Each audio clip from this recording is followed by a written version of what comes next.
Olá, eu sou a Vanessa, professora, e hoje nós vamos continuar falando sobre o Referencial Curricular Nacional da Educação Infantil.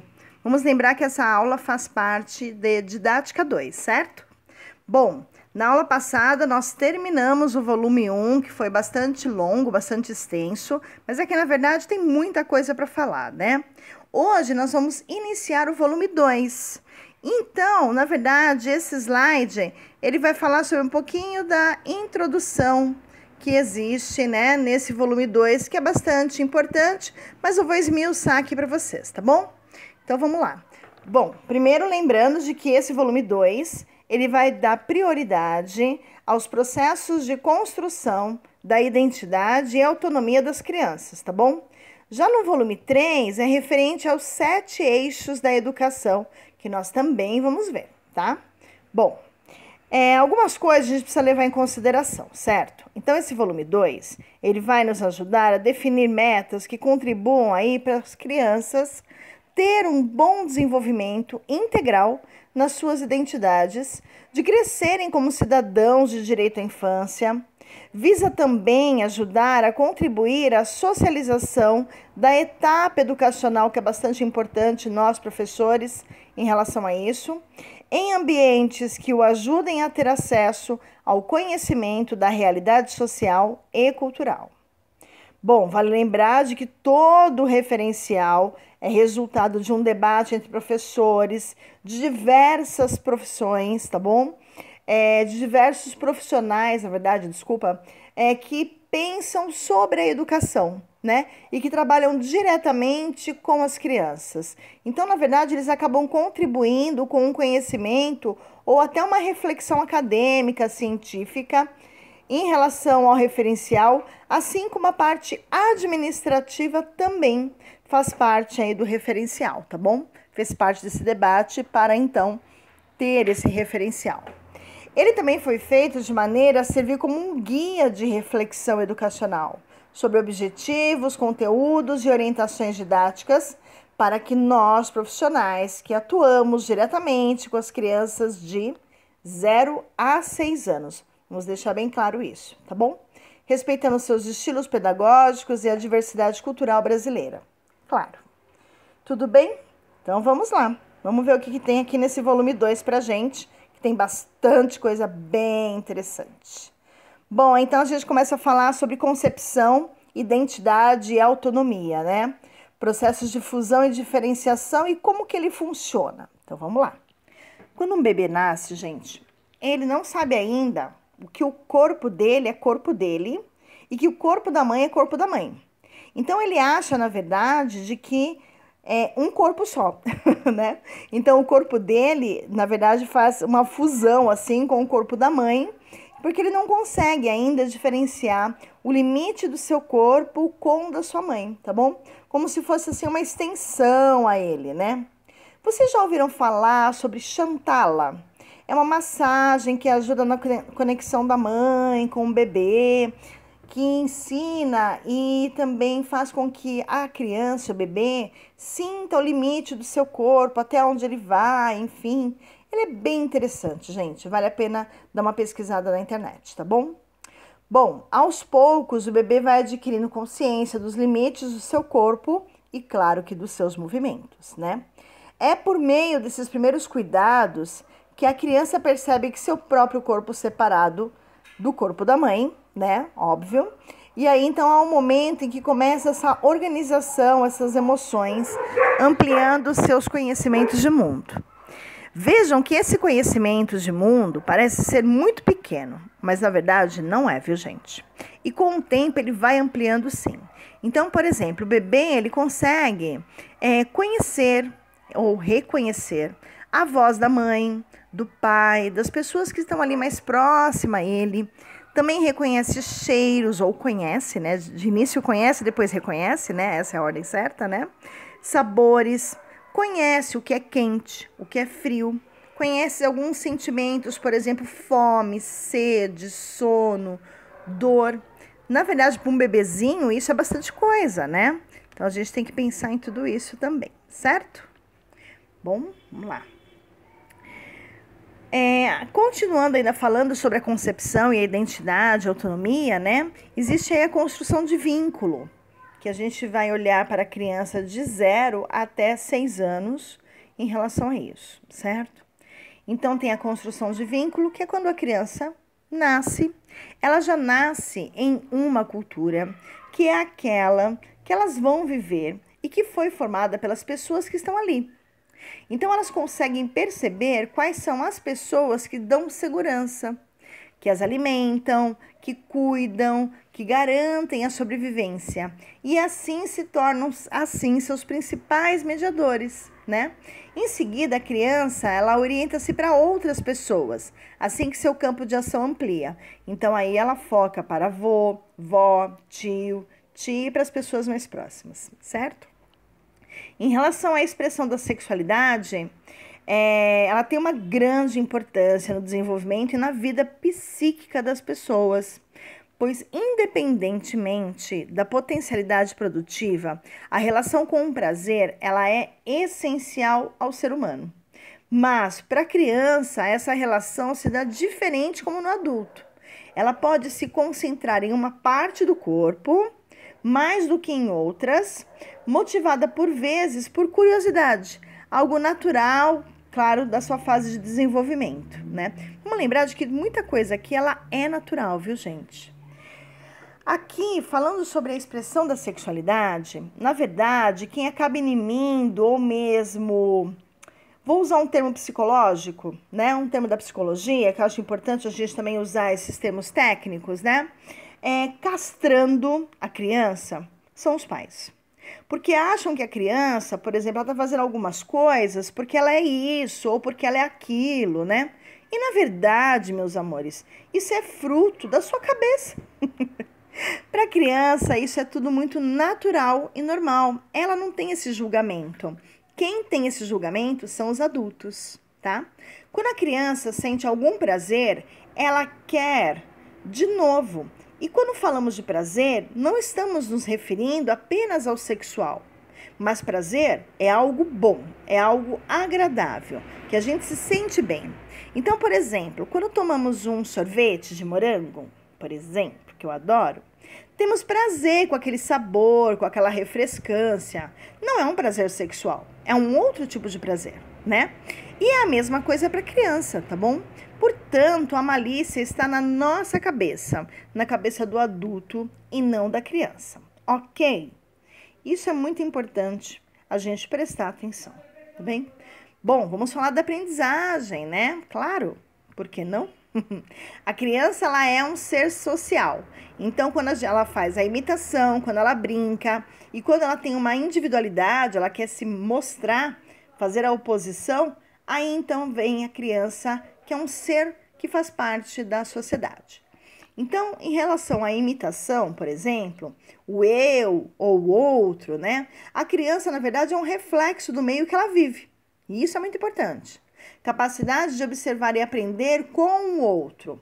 É aí onde nós, como professores, e muitas de vocês como mães, devem se preocupar com o que falam, com o que fazemos diante das crianças. Tudo que ela faz e fala é imitação pura. Portanto, temos que ter cuidado. Lembra do dito popular, filho de peixinho, peixinho é? Cabe perfeitamente aqui. Porque se eu me comporto de uma forma, meu filho, minha filha também vai se comportar dessa forma, tá bom? Tudo que a gente fala, o filho ou a filha irão imitar. Assim como nós, professores, educadores, também temos que estar atentos a isso, tá bom? Brincar. A atividade fundamental para o desenvolvimento da identidade, não tem como, né? E principalmente da autonomia da criança é brincando. Através das brincadeiras, as crianças representam o mundo que ela enxerga e se comunica de forma específica com o mundo dela. Então, vocês já devem ter observado crianças brincando com duas bonecas, elas imitam um diálogo ali e elas estão brincando dentro do mundo delas, certo? É o faz de conta, que é uma ótima ferramenta, na verdade, e principalmente uma ferramenta de observação. Tentar entender o que elas veem, tentar entender o que elas pensam sobre o mundo, através ali daquele diálogo, daquela brincadeira, né, que é muito interessante, tá bom? Bom, em relação à oposição, se vocês acham que só pelo fato de todas as crianças que têm a mesma idade serem iguais, vocês estão redondamente enganadas. Cada criança é única, mesmo ela tendo a mesma idade, né? Por quê? Porque ela tem a sua influência, tem seu modo de enxergar o mundo, e com o tempo elas vão se opondo às coisas, e isso mostra a individualidade de cada uma delas. Mesmo quando bebês são diferentes também. Afinal, diferenciar-se do outro é afirmar seu ponto de vista e seus desejos, não é isso? Tá muito bem, certo? Temos que estar a par disso e prestar bastante atenção. Bom, aqui a gente tem ainda como uma criança um ser social. Então, além dessas três, imitação, brincar, oposição, existem ainda a linguagem e a apropriação da linguagem corporal, que também é muito importante para a criança se tornar um ser social, né? Então, ela precisa de tudo isso. Então, em relação à linguagem, que é a comunicação, vocês já observaram duas crianças conversando e, claro, é muito engraçado, né? Porque parece que, na verdade, elas não entendem nada e, ao mesmo tempo, só elas entendem, elas mesmas, o que está acontecendo, né? É muito engraçado isso, né? É porque a linguagem, que é o meio de comunicação que elas usam, que pode ser a fala, a música, gesto, pode ser um olhar, às vezes até um choro, né? Enfim, tudo isso é a forma dela conversar com o mundo e também mostrar o que está acontecendo com ela, mostrar o mundo dela, né? Então aí a linguagem a língua, na verdade, é a mais usada, né? Ela tem uma estrutura singular da sua cultura e das outras culturas semelhantes e por isso ela amplia o conhecimento de mundo, né? É importante falar, meus amores, o nome das coisas para as crianças, dos objetos, qualquer objeto. Os objetos que vocês têm em mãos, que você tem aos seus olhos, enfim, né? Pode ser que ela não consiga pronunciar perfeitamente e nem tente, professores, fazer com que ela pronuncie perfeitamente, né? Cada coisa na sua fase. Vamos por partes, tá bom? Não forcem, né? Só não vale, na verdade, reforçar aí o que é errado. Se a criança pronuncia errada, deixa ela pronunciar errado, tá bom? É uma palavra só, né? Agora, precisa saber se essa criança, ela só entende que essa coisa, esse objeto, ele quando pronunciado corretamente, ela entende. Se ela entende, ótimo. Se ela não entende, eu preciso reforçar o que ela fala errado, aí sim, a gente tem que ficar atento para isso, tá bom? Porque se eu falo, por exemplo, o abridor, né? E na verdade é abridor, eu vou dizer sempre para a criança, isso é um abridor. E ela fala do jeito dela, abridor, abridor, né? Enfim. E eu mostro para ela novamente que isso é um abridor e ela reconhece, ótimo. Agora, se eu tenho que falar que nem ela fala, aí então eu estou rebaixando a minha linguagem e eu não posso fazer isso, não por mim, não por você, educador, mas por você como orientador e a forma de você lidar com a forma como ela fala as coisas do mundo dela. Entenderam? Um pouco confuso? Então vamos lá. É importante falar o nome das coisas, dos objetos, para que as crianças, elas podem ser que elas não consigam pronunciar perfeitamente, nem tentem, tá bom? Mas cada coisa na sua fase, né? Só vale reforçar, na verdade, se ela diz corretamente. Se ela pronuncia de forma incorreta, aí então a gente não vai reforçar isso, tá bom? Se a criança pronuncia errado uma palavra, mas entende que é sobre o mesmo objeto que você falou de forma correta, então ok, tá? Tudo bem? Acho que ficou mais fácil, né? Desculpe, porque é muita informação mesmo pra gente, né? Vamos lá. Apropriação da linguagem corporal. Além de se comunicar, ela adquire consciência dos limites do próprio corpo e, no contato físico com outras pessoas, aprende sobre si mesma, sobre o outro e sobre o mundo. Quem nunca viu uma criança dançar sem ritmo ou ser um pouquinho desengonçado?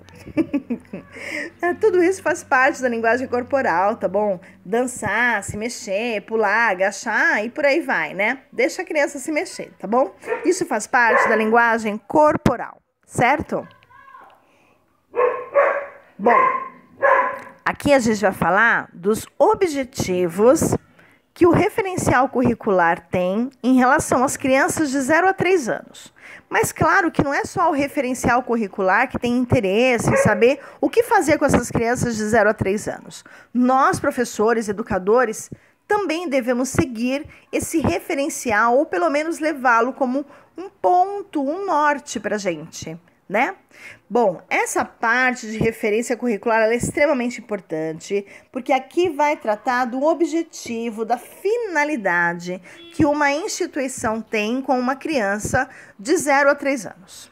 Então, temos que deixar colado na parede e ler todas as manhãs, gente, para não esquecer nunca mais disso, tá bom? Do nosso objetivo como pedagogo dentro de uma sala de aula. Coloca ali bonitinho pra gente, porque a gente precisa olhar para ele todos os dias, certo? Claro que para quem lida com as crianças de 0 a 3 anos, certo? Então, vamos lá. O primeiro objetivo que a gente tem aí, na verdade, é fazer com que a criança experimente e utilize todos os materiais que a creche ou que a escola, né, possui, tá bom? Isso traz uma satisfação e uma necessidade. E através dele, as crianças irão expressar seus desejos, seus sentimentos, suas vontades e desagrados também, né? E agindo com progressiva autonomia, tá bom? Mas é claro que devemos lembrar que para tudo isso acontecer, é necessário um bom planejamento antecipado, gente. Um espaço apropriado, organizado. Para isso, também é importante ressaltar de que não dá para trabalhar sentimentos fortes todos os dias, gente. Imagine que você, por exemplo, tenha que falar todos os dias sobre coisas que te incomodam a ponto de você sofrer. Você não vai estressar? Claro que sim.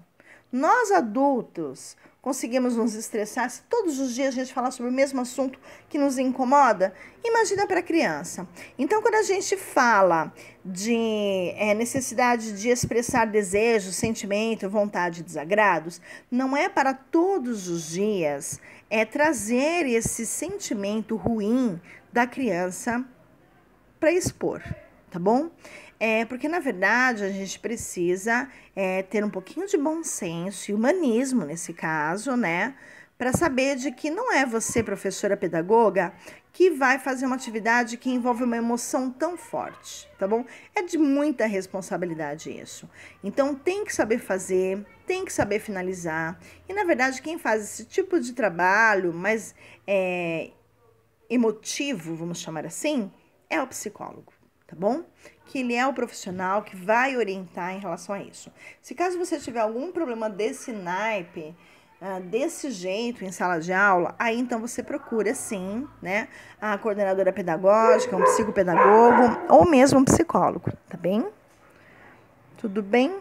Vamos lá. Bom, outra coisa super importante para a criança saber o nome das partes do corpo, gente. É muito legal essa parte. Porque, na verdade, a gente vai, por exemplo, como a gente fala sobre higiene, saúde, né? Que são algumas ações simples para a criança pequenininha. Então, a gente vai ensinar a lavar as mãos, que é o primeiro passo. Claro que vocês podem inventar uma musiquinha para isso, né? Ou então mesmo usar as que já existem, é super válido, tá? Outra coisa importante é orientá-los como pentear o cabelo, ou mesmo passar a mão neles, assim, tá? É de extrema importância passar a mão nos seus próprios cabelos e também no cabelo da coleguinha, né? Que assim ela percebe de que é diferente, né? E se caso ela perceber e fizer uma pergunta, né? Por que o cabelo dela ou dele é assim, né? A gente vai dizer o quê? De que ele é diferente porque cada um tem o seu jeito diferente, porque somos diferentes, certo? Boa resposta, não é verdade? E é isso mesmo, né? Não tem outra resposta para dar. Porque, infelizmente, o racismo e o preconceito, ele é inserido pelos pais Às vezes até de forma inconsciente, gente. Acontece num comentário, quando assiste uma TV, ou quando vê alguém na rua, né? Falando assim, como eu exemplifiquei, não tem e nem deve ter uma conotação preconceituosa, tá bem? É que nessa hora acaba tendo algum comentário de alguma criança porque é natural. E naturalmente você vai dizer porque é natural, ela é diferente de você. E ponto, tá? Bom, brincar. Quer coisa mais enriquecedora do que brincar? Não, né, gente? Tem muita coisa aqui em relação ao brincar. O brincar na escola, ele é lúdico e é muito diferente do brincar em casa, né? Porque nós, professoras, pedagogas, nós temos uma orientação, um norte sobre, né, um porquê daquela brincadeira, certo? Relacionar-se progressivamente com mais crianças. Nós, professores, devemos ficar praticamente na mesma altura da criança. Então, vamos lá, a gente senta assim. Ou a gente senta numa cadeira, ou então a gente senta no chão, né? E a gente tem que ficar praticamente olho no olho com a criança, tá? Porque assim a gente consegue se relacionar melhor com ela. Então, a gente se relaciona progressivamente com essas crianças, né? Participar das mesmas brincadeiras com ela é extremamente importante. Assim faz com que a gente se aproxima, né? Elas se sentem mais seguras e também devem conhecer os outros professores, que é muito importante, né? Conhecer os outros professores da creche e também os outros profissionais que tem ali na creche, na escola. É importante, viu, gente? Fazer com que essa criança ela se sinta acolhida dentro aí da creche, da escola. Tudo bem? Vamos lá. Continuamos com os objetivos ainda, né? Só que agora com as crianças de 4 a 5 anos. Nós falamos de 0 a 3 e agora a gente vai falar de 4 a 5 anos, tá bom? Bom, o objetivo da pré-escola é fazer com que a criança tenha uma imagem positiva dela. Lembra da autoestima? Então, aqui vamos fortalecer isso para que ela tenha sua autoconfiança, identificando cada vez mais suas limitações e possibilidades e agindo de acordo com elas. Observem que é para cada uma trabalhar de acordo com as suas limitações e possibilidades. Digo dessa forma, gente, não é para forçar uma situação que você sabe que a criança está no seu limite, né? Vamos entender, né, amores? Tá bom? Bom, vamos lá. Identificar e enfrentar situações de conflito utilizando seus recursos pessoais, respeitando as outras crianças e adultos e exigindo reciprocidade. Bom, aqui é muito interessante, porque aqui é a hora que a gente vai ensinar o que é empatia, né? Empatia é o ato de se colocar no lugar do outro, né? Então, de explicar que no mundo não existe somente uma criança, mas sim muitas crianças e que todas têm os direitos de brincar, ensinar ou reforçar. E que violência não é para ser usada, certo? Então, é um momento de grande bom senso de nós, educadores, professores, né? Lembre-se que são crianças e não vão se comportar como adultos e nem é para isso, tá bom? Lembra dos mini adultos? Eles ficaram lá no século XVIII, tá bom? Então, aqui cada um no seu quadrado, certo? Outra coisa, como objetivo aí para as crianças de 4 a 5 anos, é valorizar as ações de cooperação e de solidariedade, desenvolver atitudes de ajuda e colaboração e compartilhando suas vivências. É de extrema importância isso, né? Então, ensinar que se abriu, tem que fechar, se pegou, tem que devolver e por aí vai, certo?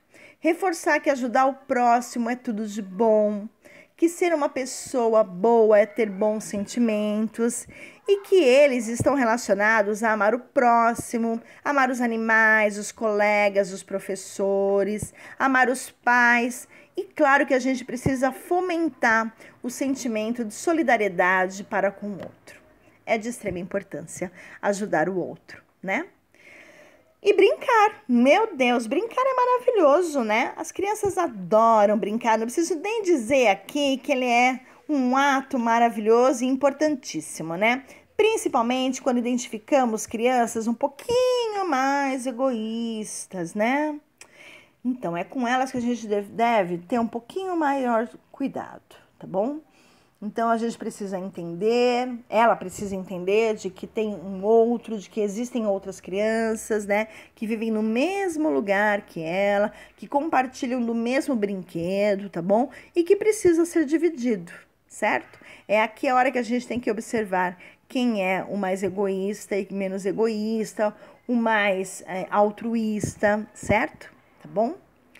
Bom, adotar hábitos de autocuidado, valorizando as atitudes. Aqui vale ressaltar os hábitos de higiene, como lavar as mãos, pentear cabelo. E aqui a gente acrescenta outras coisas, né? Escovar os dentes, arrumar o cantinho de cada um, organizar caderno, ter cuidado com eles de não amassar, de não sujar, de não rasgar, né? Essas coisas importantes em relação aos materiais também, né? Tudo bem? Certo? Bom, quando a gente fala de higiene, alimentação, conforto e segurança, aqui a gente pode lembrar de que as crianças, os lugares onde elas podem correr, onde elas podem pular, onde elas podem jogar bola. Então, a gente precisa orientar as crianças em relação a isso.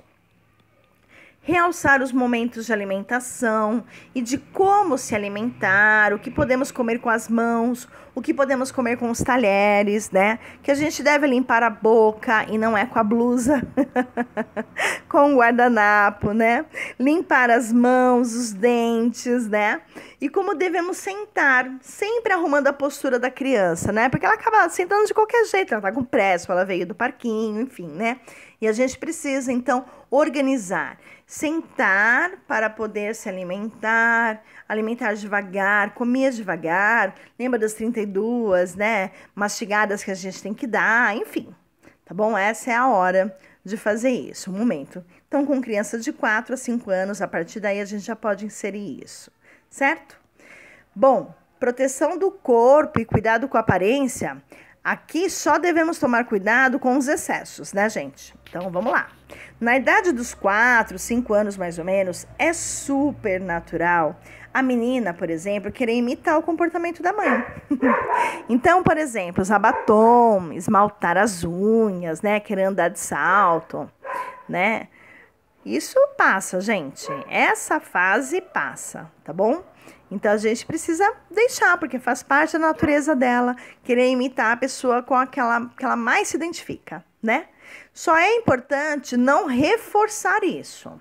Então, diz que tá bonita, né? Mas não fica elevando isso para querer mostrar para outras crianças, outros professores, sabe?